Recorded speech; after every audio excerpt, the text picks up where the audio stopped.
Meron ako ditong kalahating kilo ng okra. Ayan. So, huhugasan ko muna.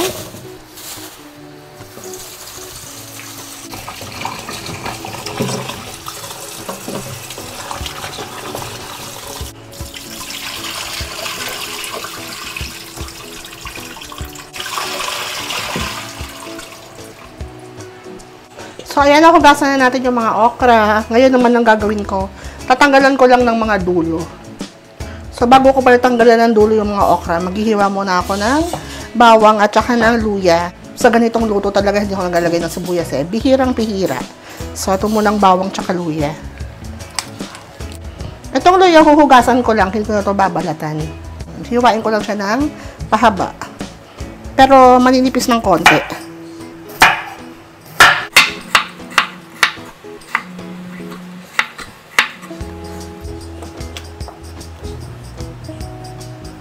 Sa bawang din, ganun, pipit-pitin ko lang.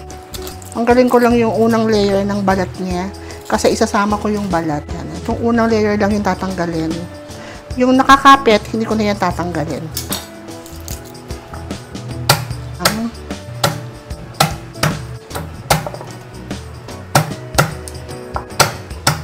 Tapos ganun ulit, lagyan natin sa kaserola. Mga ulit dito yan. Tatanggalin ko lang lahat ng dulo, yung ganyan lang, oh. Yan. Ganyan ko, medyo sira yung dulo niya. Itong kabilang dulo din. Yan, dulo-dulo lang. So, tatapusin ko lang to mga mi lahat, kasi medyo madami to. Kalahating kilo ng okra. Yan. Sa mga bago lang po dito sa channel ko, please don't forget to subscribe.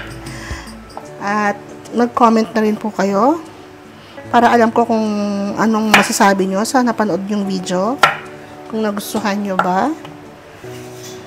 Kaya nang lulutuin natin ngayon. Sobrang very basic lang po itong lulutuin natin ngayon. Sobrang dali lang. So ngayon naman itong talong naman yung hihiwain ko. Hiwain ko lang siya ng ganito kalalaki. Pati natin sa gitna para makita natin kung may sumpa. Yan. Kung meron tayo dyang, alam nyo na yun. Diba? Para matanggal natin. Yan. Malinis ang talong. Yan. Para maganda yung ganitong hiwa para malalaman natin kung baka meron tayong makita sa loob eh. Yan. Malinis po. Napakasimple lang nalulutuin natin ngayon. Mga sobrang simple. Ano lang to, talagang ito yung nakakapagpadagdag sa gana pag kumakain ng mga prito-prito, ganun. Ayan, so ang gagawin ko na ngayon, mga mi, ilalagay ko na yung mga okra dyan sa ating kaserola. Ayan, ilalapat ko lang yung mga okra dyan. Tapos maglalagay ako ng pamintang buo. Maglalagay ako ng konting laurel. Optional to ha, pero itry nyo lang, lagyan nyo ng laurel. Kasi para sa akin, feeling ko masarap pag may laurel eh. Kapag nagluluto po ako ng ganitong luto, naglalagay ako ng laurel. Ayan. Kahit mga ganyan lang pwede na. Lalasa na din yan. Pero dagdagan natin para mas malasa pa rin. Ayan. Sa ibabaw lang natin lagay yung mga talong.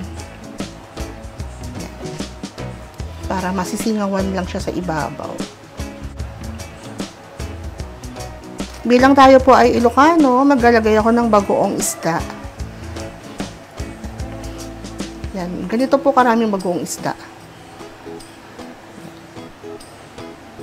So, optional po yan ha. Kami lang po yan sa Ilocos ang naggagawa yan sa paksiw. May yung ibang Ilocano, hindi sila naglalagay ng, ng bagoong isda sa paksiw. So, depende po. Kaya, bilang ako po ay nasasarapan sa bagoong, tapos ayan na yung ating sili.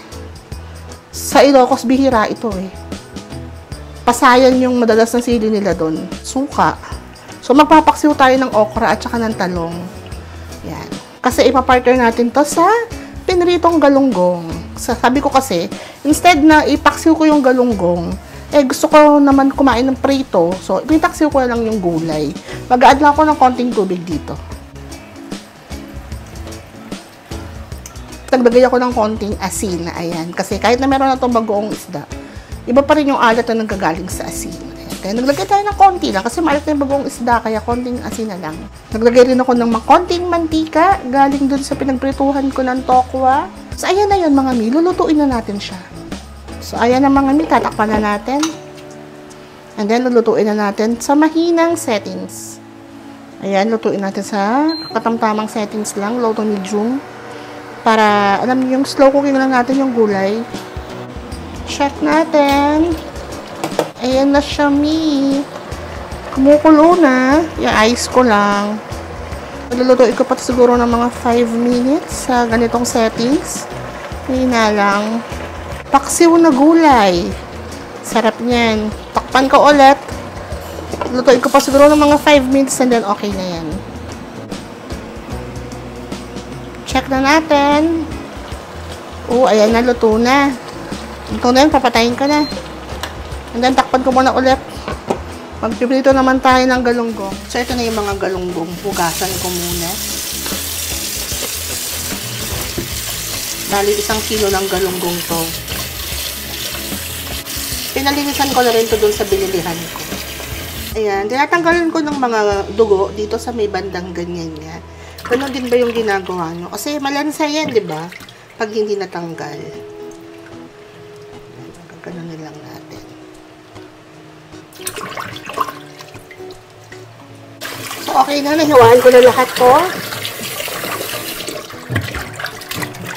Aasinan ko na lang.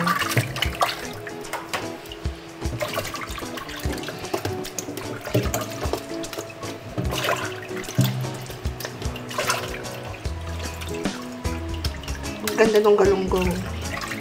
Natigas pa siya. So, mga magtatanong pala kung magkano bili ko sa galunggong. 300 po, 1 kilo.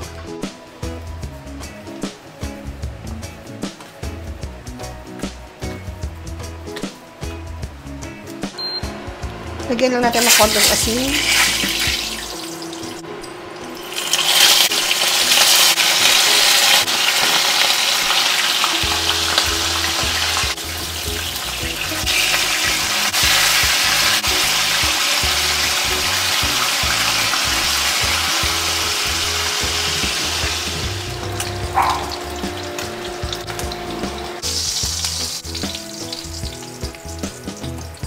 So, kain malala na naman.